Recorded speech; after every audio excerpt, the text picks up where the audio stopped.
One on the spot kembali bersama saya Dwi Anggia dan saya masih bersama Gubernur Deddy Mulyadi. Kang Deddy, ini yang cukup ramai kemarin diperbincangkan adalah ketika Anda menitikkan air mata melihat, saya lihat itu hutan yang pohon yang terbelah ya, lahan yang terbelah.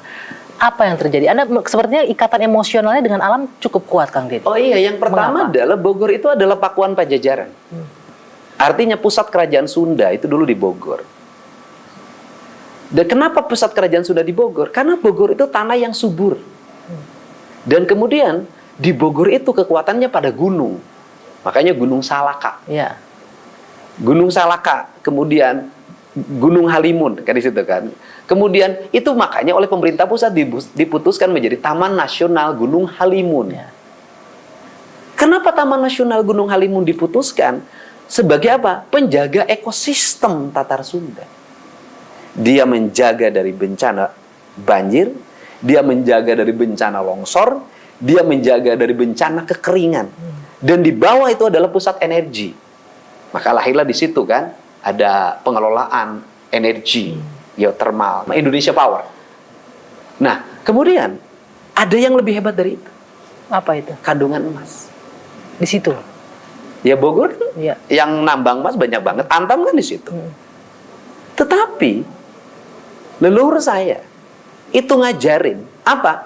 Kampung adat. Kampung adat. Kampung adat. Kampung adat. Orang-orang kampung adat itu adalah orang yang menjaga alam. Dia menjaga gunungnya, hutannya. Maka gunung hutannya itu dia membagi 4 kualifikasi. 1, leuweung tutupan, tidak boleh dijamah oleh manusia. Yang kedua, leuweung titipan, ini juga tidak boleh dijamah. Yang ketiga, leuweung awisan, ini cadangan kalau manusia sudah kurang pangan. Yang keempat, leuweung garapan. Ini baru boleh digarap. Nah, kelompok adat itu hanya di sini, di leuweung garapan. Dia tidak boleh karena ini sakral masuk. Kenapa ini disakralkan? Untuk dijaga ekosistemnya tidak boleh terganggu. Yang terjadi sekarang digarap sampai ketiga-tiganya. Iya, tidak boleh diganggu. Kenapa disakralkan? Karena di situ ada elang Jawa namanya, gitu kan. Di situ puncak-puncak habitat bisa jadi di situ ada macan tutul segala macam. Kalau kamu naik ke atas, mereka terganggu. Burung yang lagi bertelur, kemudian ular yang lagi berganti kulit, atau lagi mengalami pertumbuhan, itu di puncak. Makanya lambangnya gunung. Gunungnya begini, itu puncak ketauhidan. Kalau dalam perspektif sudut pandang agama ya, artinya bahwa kita ini hidup sampai pada puncak. Kalau puncak itu kenapa tauhid? Kalau puncak itu satu, ahad. Kita bersenyawa dengan yang di puncak. Gitu loh, itu kalau pemahaman tauhid ya. Tapi kalau pemahaman alam ada, yang di puncak itu adalah sesuatu kesucian yang harus tidak boleh Anda ganggu. Ada mata air yang jernih. Kang, itu yang membuat Anda sedih kemarin. Nah iya, karena itu kami sakralkan. Kenapa kami sakralkan? Kok ini berpikirnya hanya duit? Nah kemudian, kan itu tidak mengganggu. Loh, kata siapa? Orang bising. Kemudian di sini ada flying fox, apa tuh namanya kan? Ya, kan ya. Kemudian si hutan di situ dibelah. Nggak boleh, itu sudah kaki taman nasional. Kalau di bawah kita masih hormati, kalau di leuweung garapan nggak ada problem. Tapi jangan masuk ke leuweung titipan. Tapi bahwa ada nilai ekonominya di situ, bagaimana menjelaskannya? Pertanyaan saya adalah, nilai ekonomi apakah harus mengganggu nilai ekologi? Oke. Pertama pertanyaannya adalah, kalau ekologi terganggu, apakah ekonomi akan tumbuh? Ya. Tidak. Malah justru akan merusak sebenarnya. Tetapi kalau ekologi dijaga, maka ekonomi akan tumbuh. Dan kita membangun hanya bukan buat diri kita. Ada masa depan yang harus dijaga. Anak cucu kita. Anda bayangin aja. Jangan ngomong Indonesia 2045. Kita ngomong Indonesia hari ini, Pak. Curah hujan itu belum tinggi 20-30 mm. Belum ekstrim. Harusnya belum banjir seperti belum kemarin. Banjir. Kita baru dikasih 20-30 mm. Sudah kerepotan. Bagaimana kalau suatu saat 5 tahun ke depan ada curah hujan 50 mm? Sanggupkah kita menahan?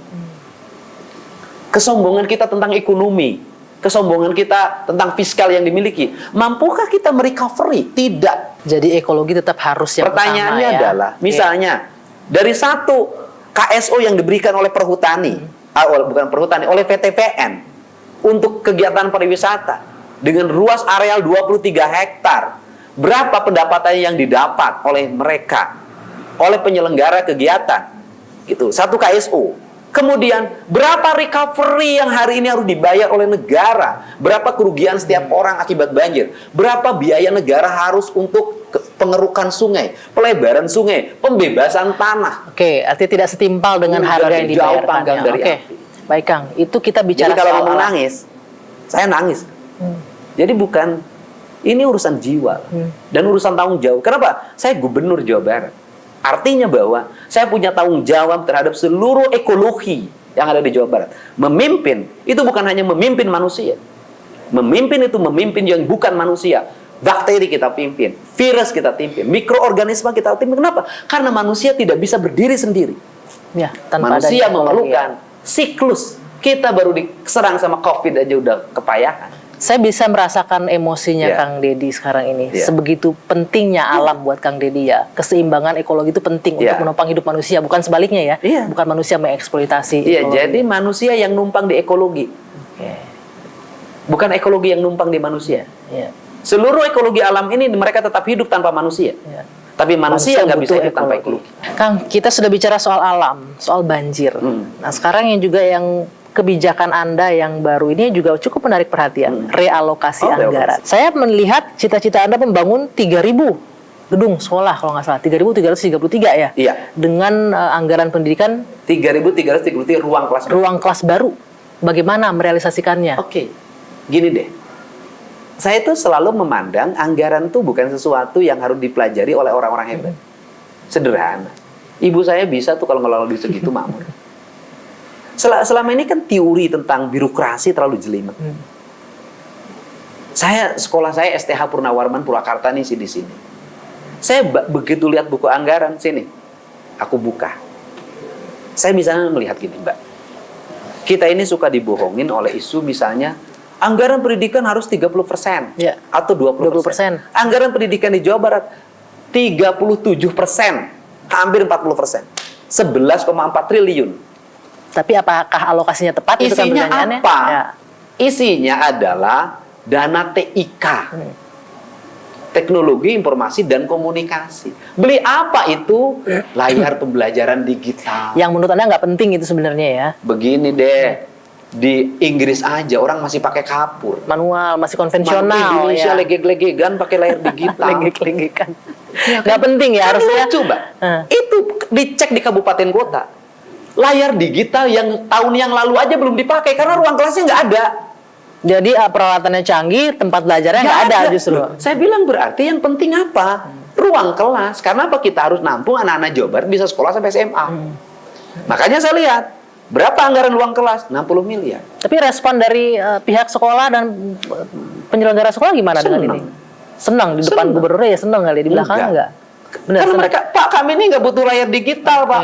Karena itu anggaran dikelola oleh orang per orang yang tujuannya saya tahu. Apa tujuannya? Udahlah, Keuntungan nggak usah pribadi dibahas. gitu ya? Iyalah. Oke. Itu kan kalau anggaran itu untungnya gede. Bisa 30%. Komisi buat yang ngatur anggaran gitu ya Kang Ya, ya? saya nggak tahu. Tapi nggak terjadi di tempat Anda nanti kan ya? Ke depannya. Saya kan baru mimpin. Ya, itu yang akan dievaluasi nantinya. Nah, kemudian ini apa yang dibutuhkan? Saya bilang ruang kelas, Pak. Ya sudah.